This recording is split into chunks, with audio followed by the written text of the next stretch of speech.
Saudara-saudara pendengar yang kami kasihi dimanapun Anda berada, Anda kembali bersama kami dalam acara Telaga Tegur Sapa Gembala Keluarga. Saya Gunawan Santoso dari Lembaga Bina Keluarga Kristen akan berbincang-bincang dengan Bapak Pendeta Dr. Paul Gunadi. Beliau adalah seorang pakar dalam bidang konseling. Perbincangan kami kali ini tentang tatkala divonis terminal. Kami percaya acara ini pasti bermanfaat bagi kita sekalian, dan dari studio kami mengucapkan selamat mengikuti. Bapak, kita tahu bahwa usia manusia memang di tangan Tuhan, jadi ada yang meninggal pada usia lanjut sekali, tetapi juga ada yang masih muda juga harus meninggal gitu Bapak ya. Tetapi bagaimana kalau itu menimpa kita gitu, atau menimpa para pendengar gitu, langsung ketika dokter berkata ini sudah tidak ada harapan lagi. Nah, itu biasanya reaksinya seseorang itu bagaimana Pak? Memang idealnya kan kita ini sebagai anak-anak Tuhan seharusnya ya kuat, terima, tabah dan sebagainya suatu mendengar berita bahwa penyakit yang kita derita itu penyakit yang terminal ya, yang artinya ya nggak ada lagi lah obat untuk bisa menyembuhkannya. Tapi pada kenyataannya Pak Gunawan, waktu kita mendengar berita itu, kita itu biasanya nggak siap ya. Bagaimanapun juga itu akan menggoncangkan kita. Jadi sekuat-kuatnya kita, rohaninya kita, biasanya kita memang nggak siap untuk menghadapi kenyataan bahwa pada akhirnya kita akan harus meninggal dunia. Nah, jadi biasanya yang diperlukan adalah waktu ya. Kita harus menjalani sebuah proses lewat waktu untuk dapat menerima kenyataan itu. Nah, pada kesempatan ini kita akan membahas kira-kira apa tuh reaksi kita ya sewaktu kita mengalami atau mendengar berita bahwa kita terkena penyakit yang serius dan yang terminal. Nah, saya akan gunakan sebuah teori yang dipaparkan oleh Elizabeth Kubler-Ross. Beliau itu bukanlah seorang yang memang membahas khusus tentang sakit penyakit, tapi memang teorinya itu digunakan untuk menolong kita mengerti reaksi orang terhadap tragedi atau hal-hal buruk yang menimpa. Biasanya kan dokter mengatakan ini ya, paling tahan bisa 1 tahun lagi atau 3 bulan lagi gitu Pak Bale. Mana yang lebih baik itu? Makin panjang kesempatan yang masih diberikan atau makin pendek? Tapi sama-sama tergoncang ya Pak orang mendengar seperti itu tuh. Biasanya sih yang saya pernah lihat orang itu akan lebih siap kalau waktunya lebih panjang. Dan bukan saja si penderita, tapi keluarga pun juga akan lebih siap kalau misalkan masih ada waktu yang lebih panjang, beberapa bulan sampai setahun atau 2 tahun begitu. Ketimbang dokter berkata misalnya ya hanya dalam hitungan minggu atau misalnya ya 2-3 minggu atau 6 minggu paling lama. Nah, itu biasanya memang akan membuat seseorang itu panik. Ya, dan itu tergantung juga pada pasien itu sendiri Pak Wal ya. Dia masih sadar betul atau sudah tidak sadar, hanya keluarganya yang diberitahu gitu. Ini menyangkut orang itu sendiri yang bersangkutan yang sakit gitu Pak Wal ya. Iya, betul. Nah, ini bagaimana tahap-tahapannya Pak Wal? Tahap yang pertama adalah biasanya tuh reaksinya penyangkalan Pak Gunawan. Waktu kita misalnya mendengar berita dari dokter bahwa kita menderita penyakit yang serius dan terminal, reaksi pertama adalah kita meragukan diagnosis dokter dan berpikir mungkin keliru lah gitu. Sebetulnya penyangkalan sudah dimulai suatu kita ini udah mulai merasakan gejala sakit Pak Gunawan. Pada umumnya kan kita berpikir ini penyakit biasa lah, nanti ke dokter pasti baik lah gitu. Sebetulnya pada saat itu tuh kita udah mulai dengan proses penyangkalan. Jarang ada orang tuh begitu ada gejala-gejala tertentu langsung berpikir dan siap, wah saya pasti menderita penyakit yang berat, saya akan mungkin meninggal dunia atau apa. Enggak loh. Kita selalu mencoba untuk mengecilkan atau meminimalkan keseriusan penyakit itu sendiri. Biasanya pasien seperti ini lalu lari ke dokter lain lagi, dan itu prosesnya akan diawali lagi dari awal lagi sehingga waktu terus berjalan dan penyakitnya terus bertambah gitu Pak Bal ya. Ya, tapi mungkin ya ini diperlukan juga buat sebagian orang dan juga mungkin bagi keluarganya ya untuk memastikan bahwa memang itulah penyakitnya. Sebab ya kita juga mesti menyadari bahwa seorang dokter, walaupun dia seorang dokter ahli, tapi dia adalah tetap manusia, dia mungkin saja nggak tepat ya dalam mendiagnosis. Jadi nggak ada salahnya sih memang meminta opini kedua dari dokter yang lain. Masalahnya penyakitnya ini bertambah parah gitu Pak Bos. Betul. Sehingga waktu yang tersedia semakin pendek. Betul. Jadi akhirnya ya dia nggak mendapatkan perawatan yang semestinya. Lalu proses penyangkalan itu bisa berlangsung lama atau cepat? Bergantung ya, misalkan dia itu bisa mendapatkan opini kedua dalam waktu yang agak cepat, nah dia mungkin ya akan bisa lebih cepat menerima kenyataan itu. Misalkan dia harus tunggu berapa lama, ya berarti proses penyangkalan itu ya akan bisa lebih lama gitu. Atau ada orang-orang tertentu meskipun sudah dapatkan opini yang kedua atau yang ketiga bahwa penyakitnya seperti itu, ada juga yang memang ya nggak bisa terima dan berkata enggak lah, nggak mungkin lah, saya pasti akan sembuh lah. Jadi memang nggak setiap orang tuh akan bisa cepat menerima bahwa inilah faktanya. Kalau kita memangnya belum siap, ya belum siap. Meskipun orang udah ngomongin, udah jelasin, tetap aja dia akan bisa nanti ya berdalih saya pasti sembuh lah gitu. Tapi ada orang-orang yang realistis, langsung bisa menerima juga gitu Bapak ya? Iya, pada umumnya semakin cepat kita menerima, itu sebetulnya juga akan menolong kita melewatinya dengan lebih baik. Ya, terutama kalau dia tidak merasakan kesakitan secara fisik gitu Pak ya. Ada beberapa penyakit itu yang menjalar, tapi orangnya merasa, saya ini tidak merasa sakit apa-apa gitu loh. Memang berapa mengganggunya gejala juga akan sangat mempengaruhi ya. Jadi ada orang-orang yang memang cepat menerima, ya nggak apa-apa meskipun penyakitnya serius. Tapi ada orang-orang yang memang yang nggak gampang menerimanya dan terus menyangkali bahwa dia memang terkena penyakit yang berat itu. Dan itu diperkuat lagi oleh keluarganya. Kalau keluarganya juga ikut menyangkal, proses ini bisa lebih lama lagi gitu Pak Boleh.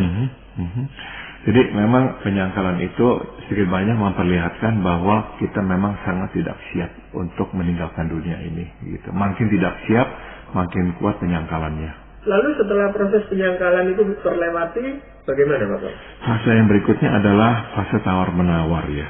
Misalnya kan kita meminta kepada Tuhan untuk menarik kembali keputusannya. Kita berjanji untuk melakukan sesuatu untuk Tuhan.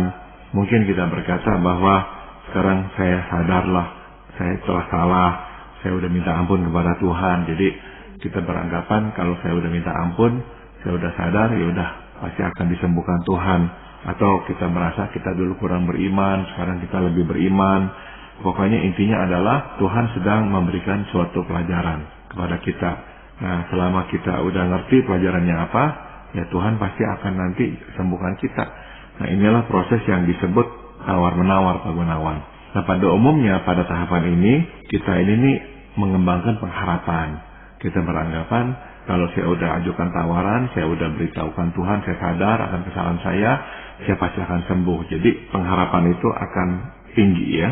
Dan karena kita percaya Tuhan itu Maha Kuasa, ya kita tahu nggak akan ada masalah buat Tuhan menyembuhkan kita.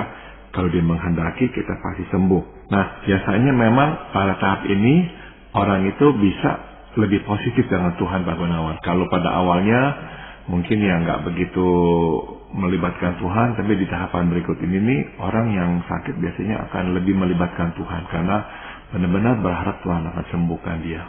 Seringkali dalam proses tawar-menawar ini orang berjanji untuk melakukan sesuatu kalau dia sembuh. Iya. Ini juga proses tawar-menawar Pak Boleh? Iya Pak Gunawan, jadi biasanya orang itu berkata saya nggak akan berbuat ini lagi, saya nggak akan berbuat itu lagi. Sebaliknya, saya akan berbuat ini buat Tuhan. Ada orang yang berjanji, pokoknya kalau saya sembuh, saya akan melayani Tuhan. Atau saya akan misalnya menyumbangkan uang untuk pekerjaan Tuhan atau apa. Nah, itu sebetulnya bagian dari tawar-menawar. Kita berharap dengan tawaran ini, Tuhan akan mengubah keputusannya. Tuhan akan menarik kembali penyakit itu dari kita. Ya, dan kalau itu orang yang tadinya belum beriman, sebenarnya ini menjadi kesempatan yang baik atau yang kurang tepat untuk memberitakan Injil, Pak? Karena dia itu lebih terbuka ya, karena dia mau sembuh, nah mungkin sekali ya ini kesempatan yang baik untuk kita mengabarkan Injil kepadanya. Asalkan waktu kita mengabarkan Injil, memang kita itu tuh bukannya mengiming-imingi dia. Pokoknya kalau kamu percaya pada Tuhan Yesus, maka kamu pasti sembuh. Ya jangan ngomong begitu juga, karena memang kita nggak tahu kehendak Tuhan. Apakah Tuhan mau menyembuhkan dia atau tidak. Jadi kita juga mesti hati-hati. Nah kadang-kadang kita ini kalau terlalu bersemangat, mau membuat dia itu mengerti bahwa Tuhan mengasihi dia dan ingin menyelamatkan dia, maka ya kita akhirnya memberikan janji yang sebetulnya belum tentu itu adalah janji yang tepat. Tuhan belum tentu memang akan menyembuhkan orang tersebut. Gak apa-apa kita mengabarkan Injil, asalkan kita juga gak salah ya, mewakili Tuhan dengan memberikan janji yang sebetulnya Tuhan sendiri gak buat. proses tawar-menawar ini sesuatu yang wajar atau memang nggak boleh gitu Pak Bun? Wajar Pak Gunawan. Saya kira ini memang adalah ya kodrat manusiawi kita ya. Kita ini karena nggak terima dan kita tahu Tuhan berkuasa, jadi kita datang kepada Tuhan meminta agar ya Tuhan bisa mengubah keputusannya. Dan ini pernah dilakukan oleh Raja Hizkia. Kita tahu dia meminta Tuhan untuk menyembuhkan dia, dan akhirnya Tuhan memang menyembuhkan dia lewat Nabi Yesaya. Tuhan berkata, oke, saya akan tambahkan 15 tahun lagi gitu. Jadi ya nggak apa-apa datang kepada Tuhan dan berjanji kalau saya sembuh saya akan begini, nggak apa-apa. Asalkan, nah kita ini nih kalau misalkan kita yang sakit, kita juga mesti sadar bahwa ya keputusan ini keputusan Tuhan. Nggak apa-apa minta, nggak apa-apa. Dan nggak usah terlalu menawar pun juga nggak apa-apa, asal minta aja. Tuhan mengajak kita itu berdoa untuk meminta kepadanya. Tuhan nggak minta kita terlalu menawar baru kita akan mendapatkan yang kita inginkan. Enggak kok, silakan berdoa. Kalau memang Tuhan berkehendak, Tuhan akan jawab. Dalam proses tawar-menawar ini Pak Paul, biasanya kan si sakit ini merasa lemah kalau sendirian.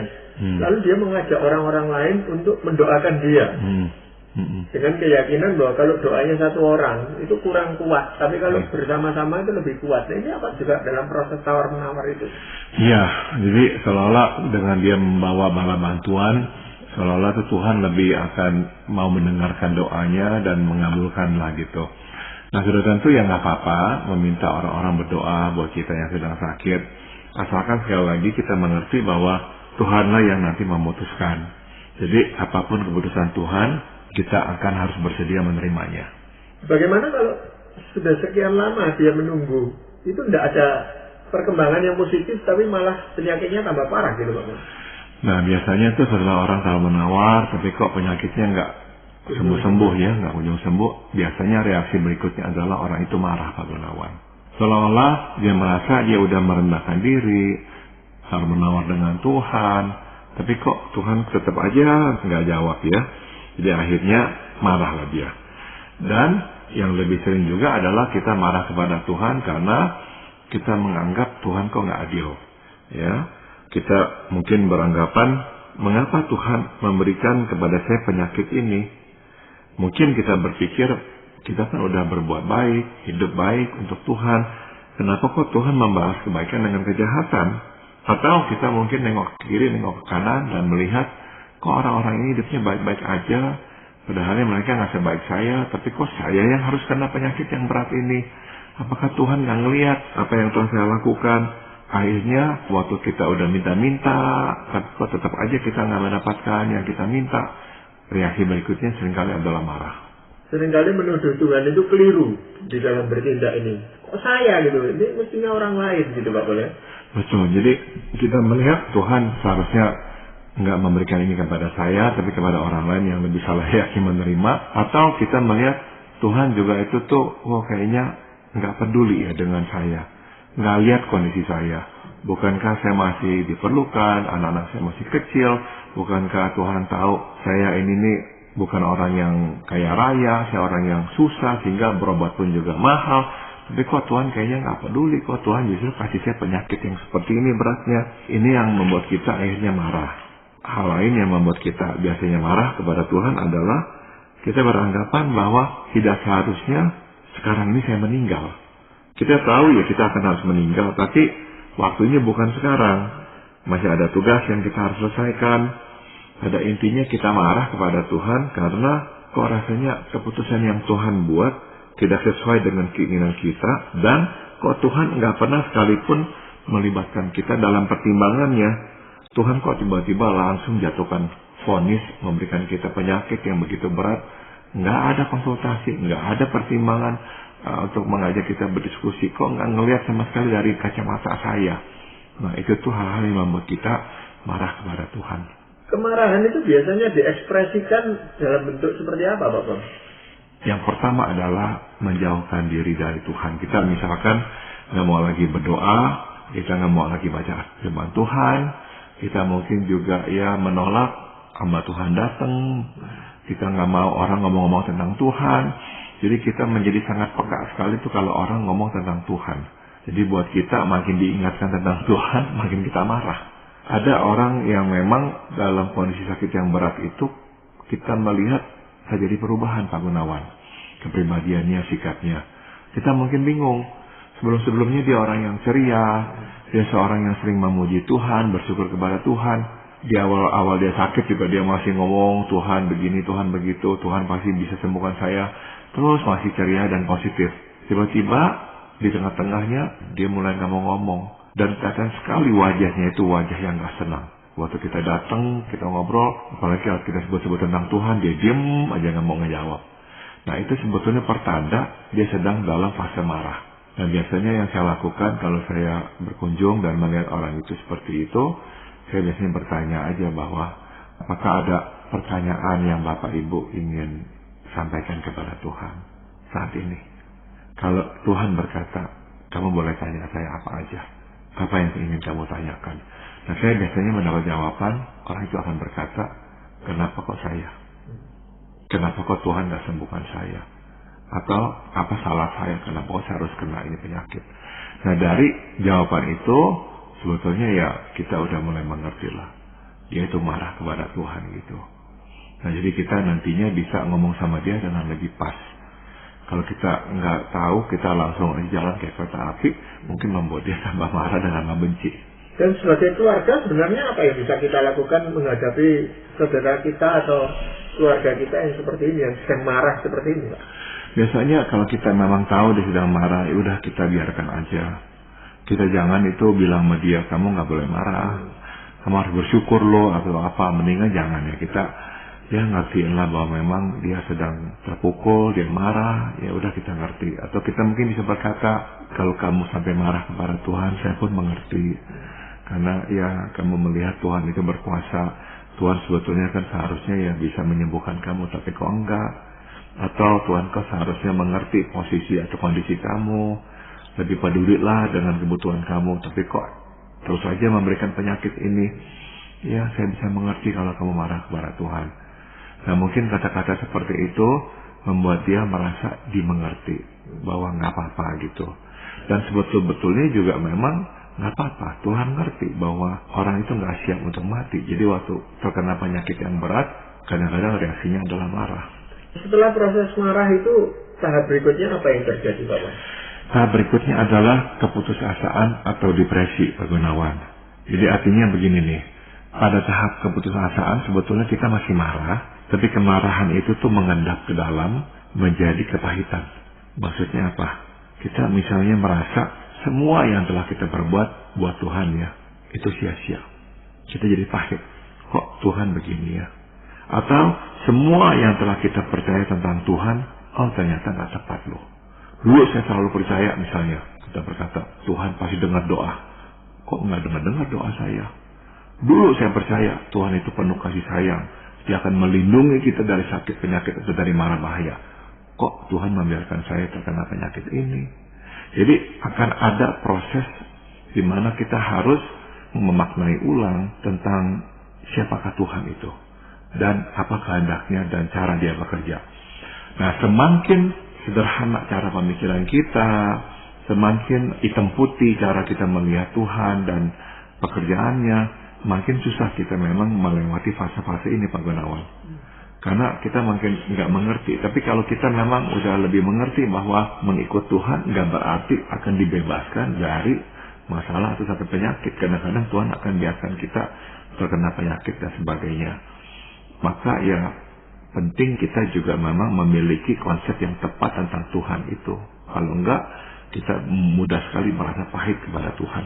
Iya, dan pada saat-saat ini memang saat-saat yang cukup kritis, Bapak. Saya kenal seseorang itu yang pada fase ini akhirnya dia bunuh diri. Setelah tahu bahwa penyakitnya tidak tersembuhkan dan menjadi beban keluarga, ya. Yang kami jumpai akhirnya dia mengambil keputusan untuk membunuh dirinya sendiri. Ya. Biasanya itu ya dia kecewa berat ya, dan dia merasa pahit ya. Kok Tuhan nggak seperti itu? Tuhan kok nggak penuh kasih sayang seperti yang kita yakini? Intinya adalah pada tahap ini nih, relasi kita dengan Tuhan biasanya mencapai titik terendah Pak Gunawan. Nah, kita mesti mengerti kalau kita adalah orang yang di situ merawat dia, kita ngerti bahwa bisa jadi dia diajak berdoa pun sebetulnya udah nggak mau. Tapi kita jangan tegur dia, kita ngertiin aja lah bahwa ya memang gak gampang untuk berdoa, karena udah lama berdoa kok Tuhan gak jawab. Nah pada saat ini pada intinya pengharapan udah mulai menghilang Pak Gunawan. Badan kita makin mengecil, mengurus, penyakit kita tambah berat. Nah kita udah tahu lah bahwa inilah akhir hidup kita gak akan sembuh dan bahwa kita akan mati. Nah jika proses perawatannya panjang dan menyakitkan, nggak bisa enggak, ya kita makin terpuruk Pak Gunawan. Tidak ada orang yang udah begitu lemah harus jalani perawatan-perawatan yang menyakitkan, ya, jadi kita makin terpuruk. Nah pada saat ini nih cukup sering orang tuh nggak mau ketemu orang Pak Gunawan, nggak mau ditengoki. Jadi saya udah bertemu dengan orang-orang yang benar-benar tutup pintu, nggak mau lagi ketemu orang sama sekali, karena ya bagi dia udah dah nggak ada gunanya lagi dah ketemu orang ngobrol-ngobrol. Dan orang-orang seperti ini juga akan mau mati memang, gak bersemangat lagi untuk hidup. Bukannya dia ingin mati sebetulnya, bukan. Tapi dia gak lagi ingin hidup karena buat dia hidup itu telah membawa kekecewaan yang begitu dalam. Dia tahu bahwa dia tidak bisa disembuhkan itu Bapak. Itu yang membuat dia putus asa atau depresi seperti ini gitu Bapak. Ya. Tapi seandainya dia bisa melewati fase ini, apa yang fase berikutnya Bapak? Kalau dia nggak bisa lewati, dia akan terus meluncur ke lembah yang dalam, dan bisa jadi yang tadi Pak Gunawan katakan, dia akhirnya mengakhiri hidupnya.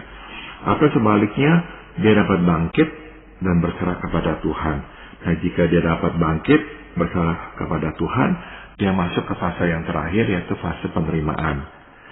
Nah, di fase ini nih, kalau dia udah terima, ya udahlah, memang saya harus kena penyakit ini. Nah, perlahan-lahan barulah kita akan disadarkan Tuhan telah baik kepada kita.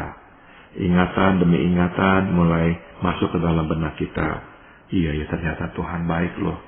Tuhan mengasihi kita loh. Memang Tuhan gak mengiyakan permohonan kita, tapi dia gak jahat loh. Dia Tuhan yang telah berkorban untuk kita. Dia mati untuk menanggung dosa kita. Nah akhirnya kita mulai mengambil langkah untuk berserah kepada kehendak Tuhan. Kita mulai menerima kenyataan bahwa kehendak Tuhan adalah keputusan yang terbaik. Bukan saja buat kita, tapi juga buat orang di sekitar kita.